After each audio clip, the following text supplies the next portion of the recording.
warm welcome to Bible Shots. Whether you're joining us in a watch party from a small law firm in Barangaroo or you're in the nation's capital like our speaker this morning, you're very welcome. We want to stand with you at this difficult time. My name's Peter Wrench, and Bible Shots exist to consider the bigger questions of life, and we do that by looking at the Bible together. If you're new in our midst, a very warm welcome to you. The format is a short talk followed by a Q&A. And you can ask questions at any time by using the Q&A function at the base of your screen if you're joining via Zoom, or if you're joining live via Facebook feed, you can just post a message there and it'll come through to us. We're very privileged to have speaking for us again today, Lachlan Orr, who's the captain of the Bible Shots team. And he's going to be picking up on his series from the Book of Ruth, the Old Testament Book of Ruth, which tells, as you know, the incredible story of hope in an uncertain time, which is probably one of the most apt stories that we all need to hear at the moment. So I'm really looking forward to hearing from him.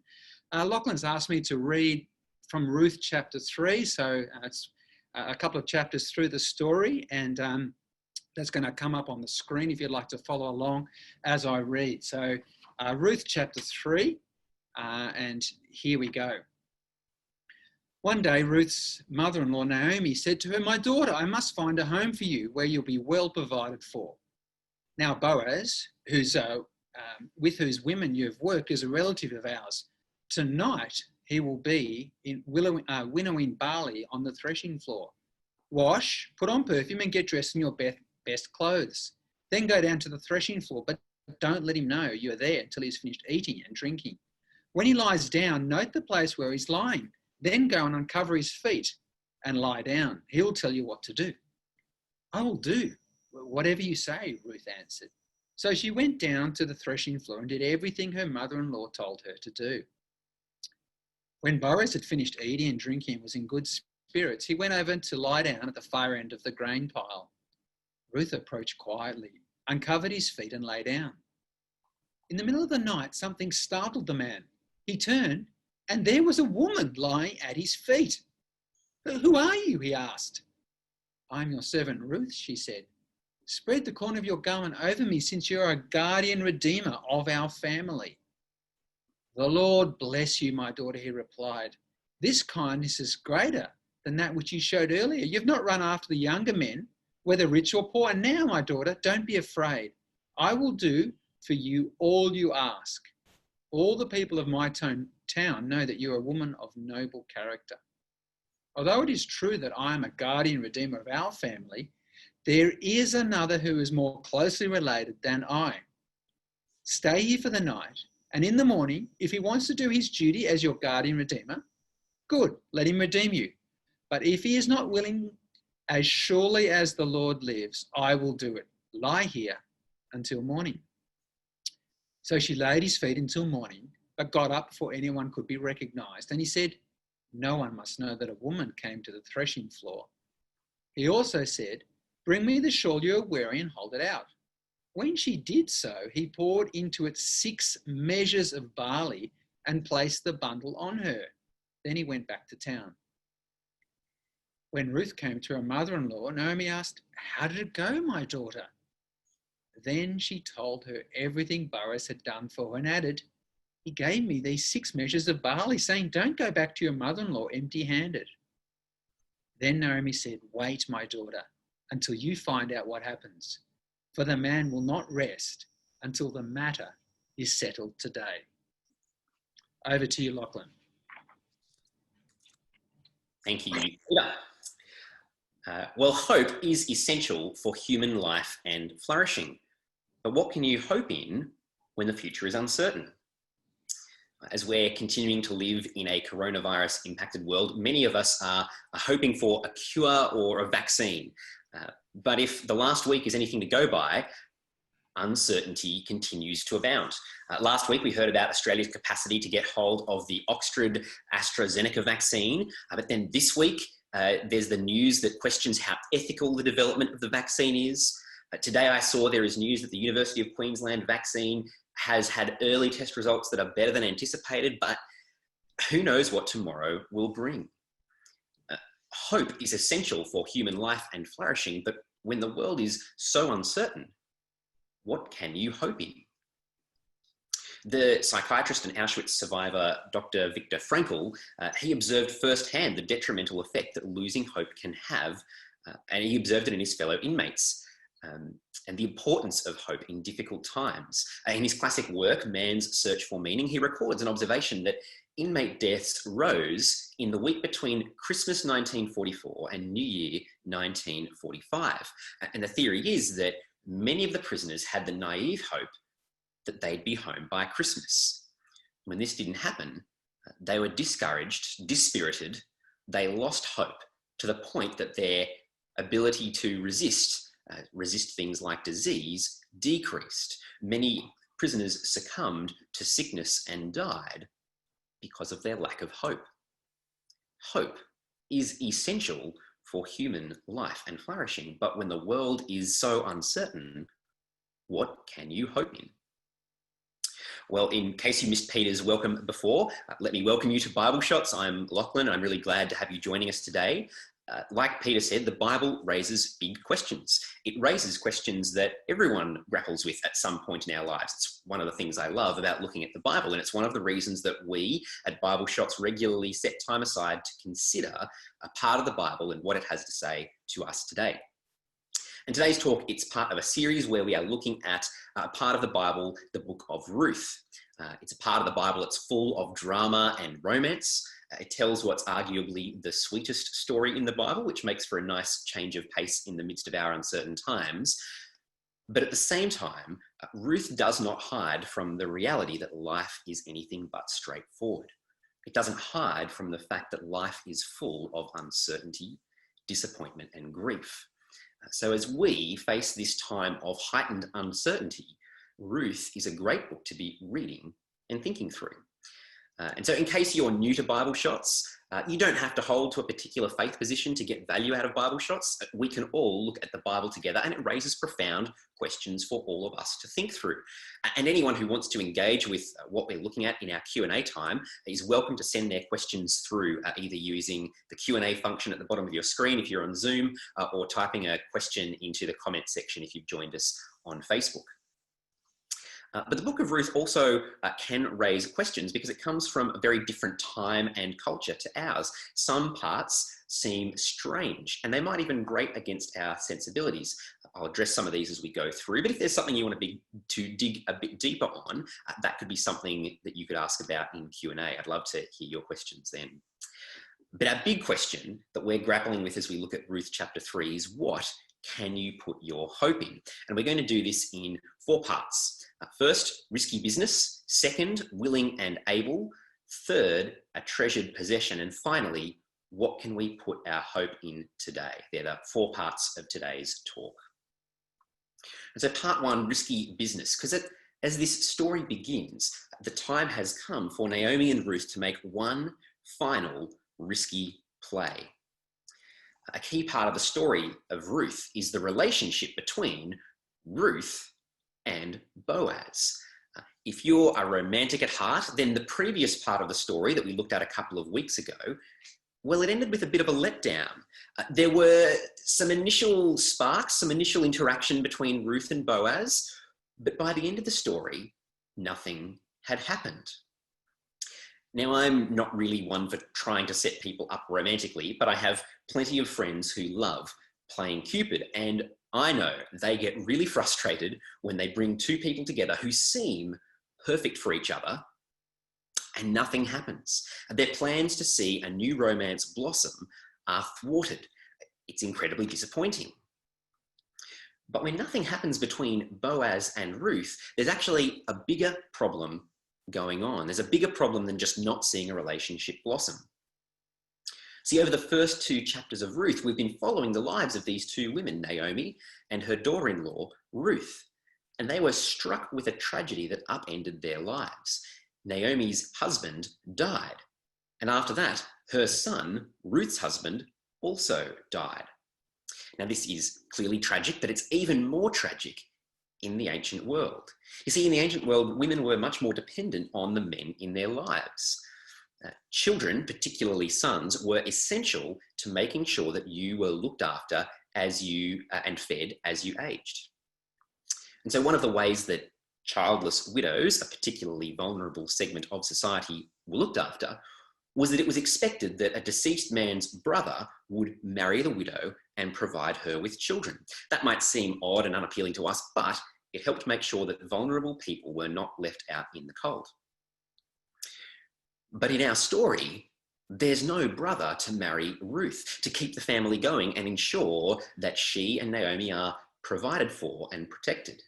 So Naomi and Ruth's futures look bleak and uncertain. They need someone to rescue them.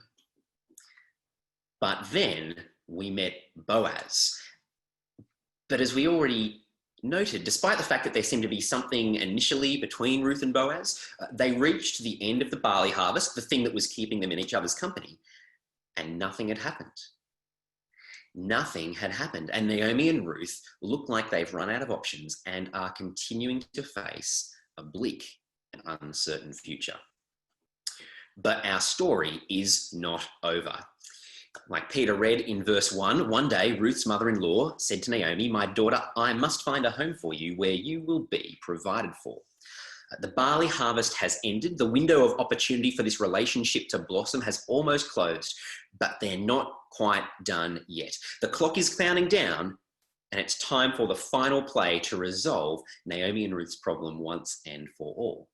It's time to end the precarious situation that they are in, an end to the uncertain, bleak future that they have continued to face throughout the story. You see, Naomi and Ruth, they can't actually do anything themselves about their uncertain future, but they know someone who can. Naomi draws our attention again to Boaz, and she outlines her plan to Ruth. Wash, put on perfume, and get dressed in your best clothes. Then go down to the threshing floor, but don't let him know you're there until he's finished eating and drinking. When he lies down, note the place he's lying, then go, uncover his feet and lie down. He'll tell you what to do. The plan is reasonably straightforward, but it is a risky plan for Ruth to carry out. Ruth is putting herself in a very vulnerable position. You know, she's getting dressed up. She's sneaking out to where Boaz is sleeping. She's lying down at his feet. There's plenty of room for someone to get the wrong idea and either damage her reputation, which would make getting by in the future more difficult, or might enable an unscrupulous man to take advantage of her. Naomi and Ruth are making a risky play. Ruth is putting herself in a very risky situation. Her reputation and her safety are on the line. And on top of that, we're still kind of wondering, well, is Boaz both willing and able to rescue them? That's part 2 of our talk. Is Boaz willing and able? See, if you're facing a problem that is beyond your ability to deal with, you need someone who is willing and able to deal with the problem. And we have seen that Boaz is someone who is able to rescue them. He was a close relative, and he had the financial means to provide for them. Boaz was able to deal with the problem that they faced. But is he willing? It's a question that's been left unanswered because after 7 or so weeks together during the harvest, nothing had happened between Ruth and Boaz. And I mean, you could make a good case for why Boaz shouldn't be getting involved with them. I mean, firstly, Boaz wasn't under any legal obligation to rescue them. But more than that, the sort of rescue they require is costly. I've been using the word rescue, that Naomi and Ruth need someone to rescue them. But more precisely, they need Boaz to redeem them. Redemption, it's a very particular type of rescue. It involves paying a cost in order to regain something or to rescue someone. So, for example, if someone sold themselves into slavery because of financial insolvency, they could be redeemed by a family member who paid the price for their freedom. Redemption is a costly rescue. And this sort of rescue that Naomi and Ruth need is costly. It's not just a rescue, it's a redemption. And it's not just about money, because as we hear earlier, this rescue involves signing up to marry Ruth and provide a family. This is a long-term, life-changing commitment. And on top of that, Ruth, well, she's actually, when you think about it, potentially a social liability. She was a foreigner, but not just any kind of foreigner. Ruth was a Moabite. It wasn't in the too distant past when Moabite women had seduced Israelite men away from worshipping God. Moabite women had a black mark against their name. But also, Moab was one of the key foreign oppressors of Israel during the time of the Judges, the same time period that the Book of Ruth occurs in. See, with no obligation to redeem them, a monetary cost, a lifelong commitment to someone who is likely seen as a social liability, you can understand why Boaz might be hesitant. Boaz is able to redeem, but is he willing? Well, we read that Ruth puts Naomi's plan into action. What will Boaz do? Is he willing to redeem them? Now, that thing about uncovering the feet does seem a little bit weird. Feel free to ask more in Q&A time if you want, but I think part of it is just so that in the middle of the night, when it gets cold, he's woken up. In the same way that if you've ever found your doona to stop covering you during the night, either you've kicked it off or your partner has rolled over and pulled it with them, you wake up because you're cold and you try and pull it back.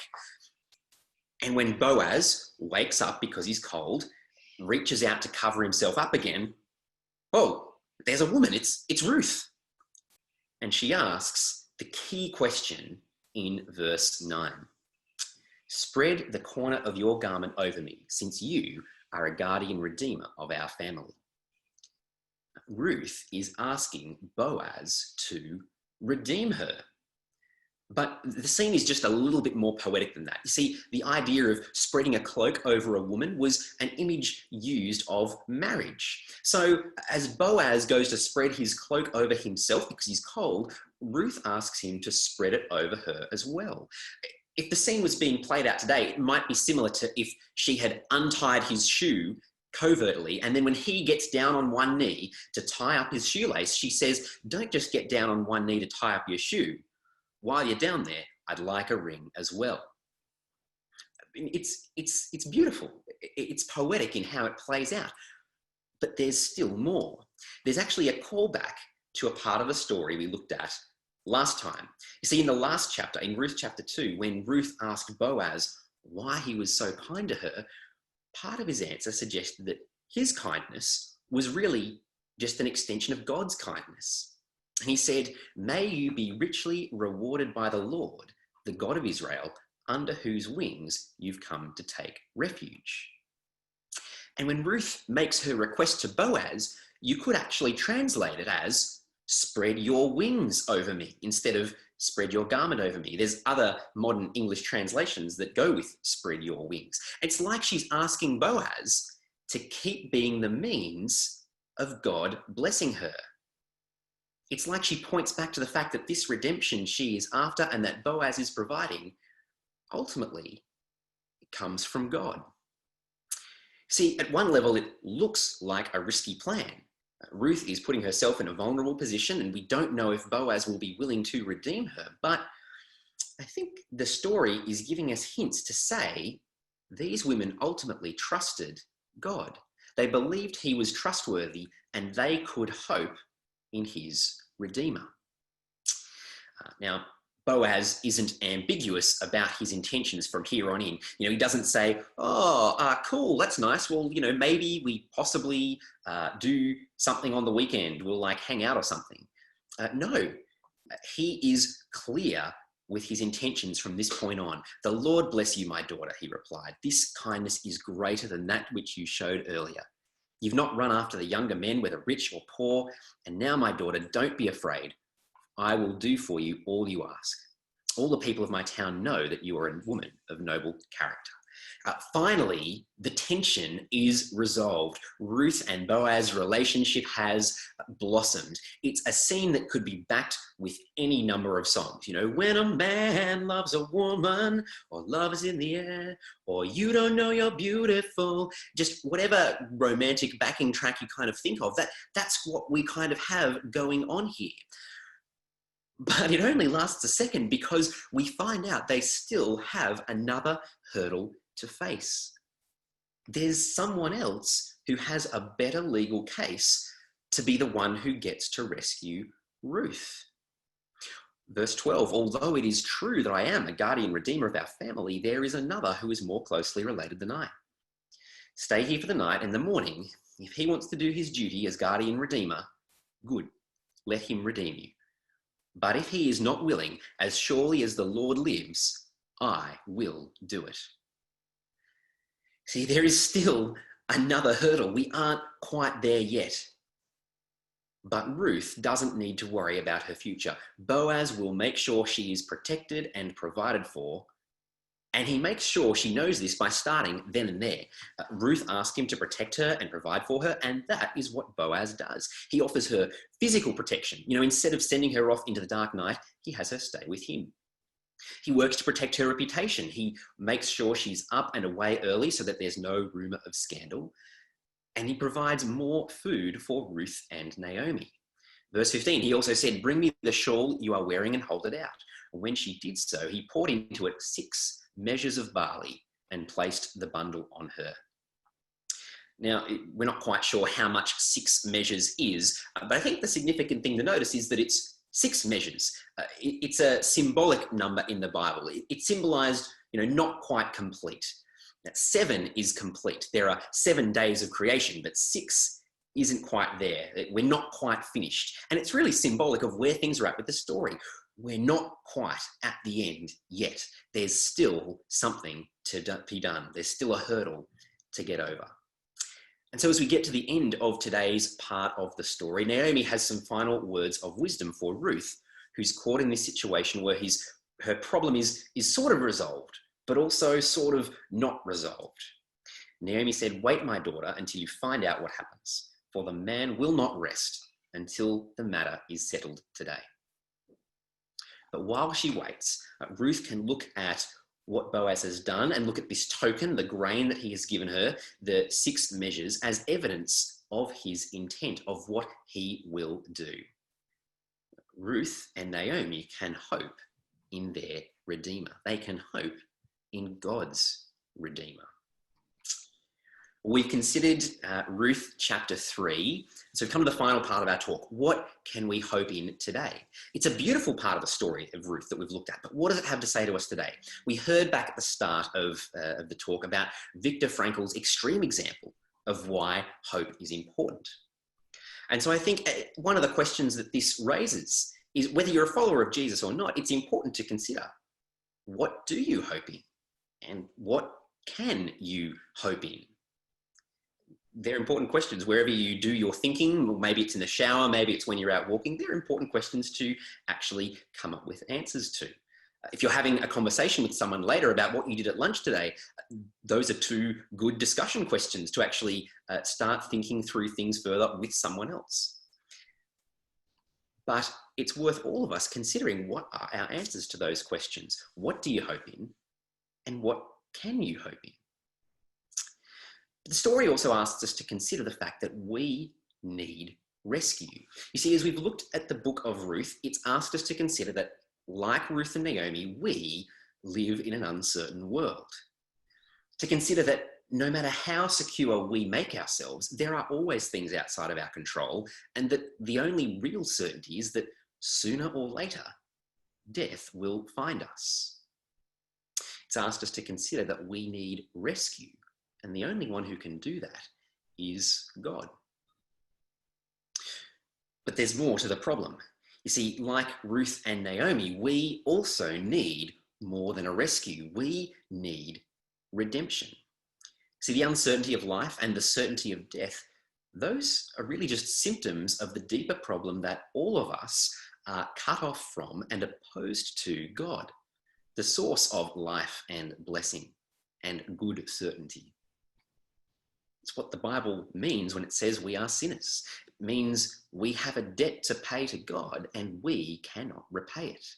We cannot do anything to deal with the problem of death, and we have cut ourselves off from and incurred a debt with the one who can do something about it. We need someone who is willing and able to redeem us. But just like God provided Boaz as a redeemer for Ruth and Naomi, God sent a redeemer for us, someone who was willing and able to redeem us and bring us back to God. And that person is Jesus. When Jesus died on the cross, he paid the redemption price for us. He died in our place so that we could be restored to God, the source of life. John, one of Jesus' biographers, wrote, "Whoever believes in the Son has eternal life, but whoever rejects the Son will not see life, for God's wrath remains on them."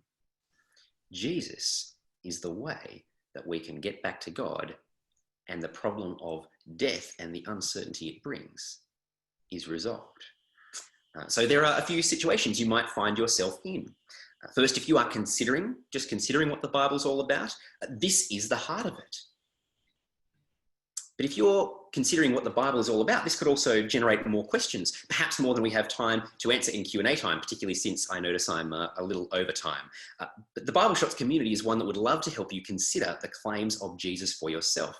If someone invited you along, I'm sure they'd be happy to discuss things further with you and help you answer your questions. But if you prefer, you could also contact me. I'd love to talk through your questions or help you think through what your next point of investigation is, whether it's over Zoom or an appropriately distanced cup of coffee. The easiest way to contact me is bibleshots@citybibleforum.org. But maybe you've done some investigating. You're convinced actually you are guilty of sin. Your sin is a problem and you need someone to redeem you. But you're thinking, maybe there is actually too much wrong with me. God could never accept me. Why would a redeemer rescue me? Well, one of the things we actually saw in today's story was that God provided a redeemer for someone who was completely foreign to God and his ways. No matter who you are, or no matter what you've done, God offers to redeem you in Jesus. And all you have to do is trust him. And again, if that is you, please speak to the person who's invited you along or email me bibleshots@citybibleforum.org to help you think through what your next step is. But finally, before we jump into a couple of questions, if you're already a follower of Jesus, I think the challenge is slightly different. You see, we're a little bit more like Ruth and Naomi at the very end of the chapter, where they're living in this in-between time. They have certainty of redemption, but events are still unfolding out of their control. You could understand how Ruth could have an anxiety-filled day ahead of her. But Naomi's counsel for Ruth is actually good counsel for us as well. God has sent his Redeemer. We might still be living in a world where things are out of our control, but in the midst of uncertainty, we can look to what God has done. We can look to the fact that he sent Jesus to die and to rise again to rescue us, that he's given us his Spirit, as long as recognizing all the different ways he continues to provide for us day by day. If we trust Jesus, we can be confident that God will bring us home to have eternal life with him, no matter how uncertain things might seem in the present moment. What can you hope in? Well, no matter how uncertain life may seem, you can hope in God and his Redeemer. Thanks, Peter. Oh, well, thank you very much, Lachlan. And a lot of things have been revealed today. One of them is that Lachlan's pretty good at karaoke, so you might want to pop in a comment there. Which song would you like him to sing a bit more of next week? I was in the air, what? I mean, he was fantastic. But we've got some brilliant questions. We've really got just time for probably one or two, Lachlan, but they do centre around the idea of hope that you raised very early on in your talk. And there's a really heartfelt one here. It's really, the idea is that not every faith-filled person actually experiences such a great outcome that Ruth did. What do you want to say about that? And there's a kind of a question from another source that is, what do you actually mean by hope in this kind of hopeless world that we're experiencing? Do you want to comment on those? Sure. I'll take the first one first, and then you might want to remind me of the second one after I do that. And I think it's a great question because there's lots of people who could be good people or Christians, followers of Jesus, who in purely worldly terms don't have great outcomes. It's great that Ruth had Boaz show up and that was all fantastic, but not all of us are in that situation, and that could be on a number of different fronts. Whether it's in the field of romance and romantic relationships, whether it's to do with our jobs, whether it's to do with our health. Lots of us could actually feel like we have really poor outcomes, like expecting so much more. And I think the key is to actually remember, well, what is it that the New Testament, what is it the Bible promises us? And so back in ancient Israel, there is actually quite a close tie to physical blessing in the promised land. But that's not the case for us today. In fact, when you read through the New Testament, one of the things that Jesus tells his followers to do, and that Paul, one of the key writers in the New Testament, also teases out, is that actually suffering and things going poorly is an expected part of the Christian life. We don't expect our lives to always be full of comfort. Yes, there can be, even in tough times, there might be things we can look to and go, well, even in the midst of the tough time, that is something I can say God has shown kindness there. And we touched on that in the first 2 weeks. But where we really look to, it's not the hope that we have now in this world, because those things continue to be uncertain. I could have a good job today, but I could lose it tomorrow. I could have my health today and lose that tomorrow. But what we hope in is that actually we have eternity with God secured because Jesus died on the cross. And so when we go through the ups and downs of life, we can go through seasons of plenty, we can go through seasons of want. But actually, if our hope is in Jesus, it means we're not going to hang on too closely. We can enjoy well the times of plenty, the times of goodness, but we can also not be bitter and despair over the times that are disappointing and hard and uncertain, because actually we know where our end is. I think that's what allowed Paul to be so joyful when he's in prison in his letter to the Philippians, is that his hope was ultimately in Jesus, not in and his eternity with him, not in his present situation. So now, Peter, could you remind me of the second question? Yeah, I think you've nailed it, and you've been able to encapsulate the second question, which was about the exact nature of hope in that answer. So thank you so much. And unfortunately, we're right out of time now. So perhaps, Lachlan, you just want to give us just one sentence on what we can expect next week at Bible Shots. Yeah, so next week, where it's a little bit different to what has been on the schedule. So we're actually going to be traveling down to Tasmania for 4 weeks. Are we allowed? Sorry? Are we allowed down there? Yeah. So virtually traveling down to Tasmania. So, so City Bible Forum in Hobart are running their own Bible Shot series for 4 weeks.